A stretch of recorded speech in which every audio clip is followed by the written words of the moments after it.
have a few spare hours, I'd love to share the details of how this device is a masterpiece of design. Quadruple independent gearboxes enabling 0 to 20 in under 4 seconds. 10 kilometers of internal wiring. 1,100 expertly machined hand-assembled components. Flawless control at over 300 meters. What all my team needs to know is, does it do the job or doesn't it? And let me tell you right now, it does the job. What's going on, ladies and gents? Dangerous here, bringing you guys today some more Rainbow Six Siege operator breakdown. Today we'll be talking about Twitch, the little lady, and man, she is one powerhouse when it comes to her weapons. Unfortunately, her gadget, the shock drone, falls a little bit short, but we'll talk about that in due time. So, Twitch is a medium class operator, which means I believe she has a base 100 health and regular speeds. So you're probably standard first person kind of running speeds. Her gadgets are the FAMAS and the 417 DMR, and she also has a shotgun. But anyways, why would you use a shotgun when you have a FAMAS and the 417? Because everyone freaking loves those two weapons. Her secondaries are the revolver, Magnum, or the P9 pistol. I personally prefer the pistol because the Magnum is just... the way Rainbow Six plays and its spray and pray orientation and headshots are OP as hell.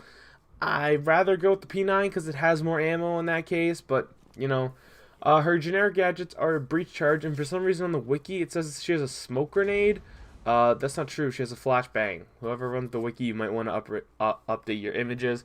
And of course, her gadget, her special gadget, is the shock drone. So let's talk about the shock drone because unfortunately it seems that it's used wrong in a lot of terms in just overall in the community. It has 15 total tasers, but people know that the shock drone should only do 10 damage. Like, everyone, I hope, knows that. If you don't, now you know. So, with it only doing 10 damage and you have 15 tasers, you potentially have you only have kill potential for one guy. And that's if he doesn't move or shoot your drone. And a lot of people, they'll wind up getting their drone shot. And, yeah, you might be able to finish off a downed enemy. Sure, that's not a bad thing to do, but at the same time, he's not an actual threat, and it's probably sometimes smarter to use the guy's bait.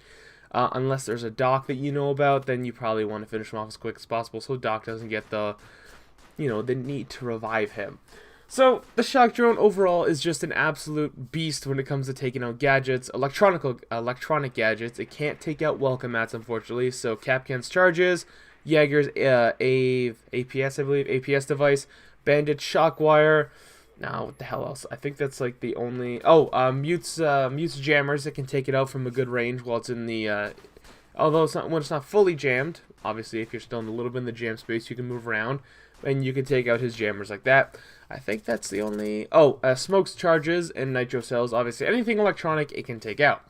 So, it's pretty much the shock drone. It's just an absolute monster for taking out gadgets. For killing people, it's like... maybe. It's a solid maybe to a not really, but it's definitely a solid maybe. It could be a lot better, but I'm glad that it's used as more of a pestering tool.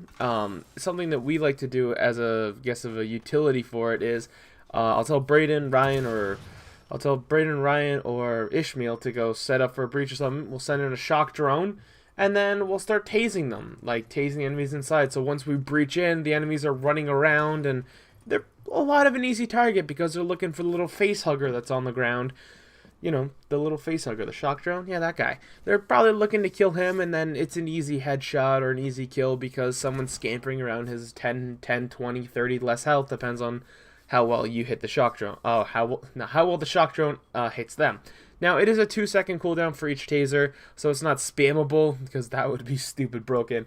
But the idea of the shock drone is really cool. So let's talk about her weapons. Oh my god. That FAMAS.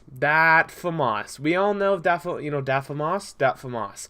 This thing is just a low... it's just got this low recoil. It's got a little bit lower on the damage side. And it's one of those assault rifles I like to run with a suppressor. I usually try to rock the hollow, the hollow sight, the vertical grip, and the suppressor. It just seems to work nicely. I usually try not to run suppressors too much. Obviously for that damage decrease that they have, and damage is so important in this game. But on certain operators and certain guns, I like it. Like on Ash's R4, I like the suppressor because it just feels right on it. And on Twitch's FAMAS, I also like the suppressor, and then also on Thatcher's AR-33. Those operators, although Twitch might be arguable, just her weapon in general feels nice to suppressor. But for Twitch, I've kind of liked her as the I'm going to destroy your security blanket, so take it, haha. You can send him the shock drone. Now, it's not as powerful as Thatcher's EMP grenade, where they really can't do anything about it. But I guess her shock drone can be like, okay, I'm going to take out all your security blankets of Jaeger's APS, I'm going to take out Capcan's charges, I'm going to take out Smokes this, Nitrocells that, whatever else, and then you have a beautiful suppressor after you scouted out the enemies to shoot them all through the wall, or from wherever you're trying to sneak around in. It's a very, very powerful tool, obviously, and just being silent in general, if you have a team that's making a loud distraction, per se, say you have a Fuse. You usually don't want to run a suppressor on a Fuse because Fuse is a loud, clunky-ass character. So what you could do is you can have people just shooting from the, the front, or you can come from behind through a window, Spider-Man some people, and with your suppressor you remain relatively, unseen unless the enemy calls you out over communications. And that's really where Twitch shines with the FAMAS.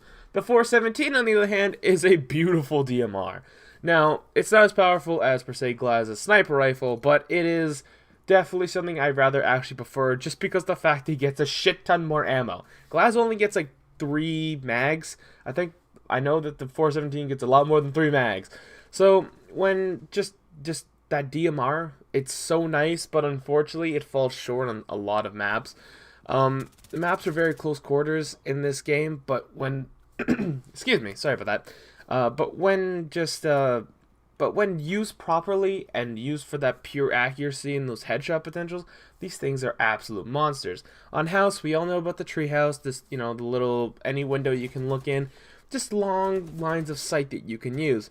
Now, unfortunately, though, as I went back to the previous statement, it is a very close quarter game, so maybe the requirement of DMRs wasn't the smartest thing, especially if you're the last person alive, which unfortunately kind of comes down to the wire too a lot of times.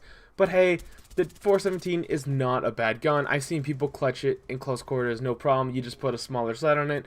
I've seen people have no problems with it. I just prefer to use it for its long-range potential, because if I'm actually going to go in close quarters, I'd rather bring a FAMAS and spray and pray, because unfortunately Rainbow Six Siege rewards spray and pray with bullshit headshots and easy kills, and it's just easy to melt someone, really. And yeah, that's pretty much the issue when it comes to DMRs versus assault rifles.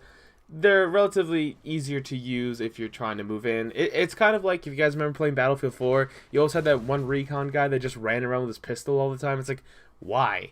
Why would why not pick something else? You know what I mean? Just use something else if you plan on rushing around. It makes no sense. Anyways, guys, that's pretty much going to wrap today's review of Twitch. She's honestly a fantastic character. Her guns are fantastic.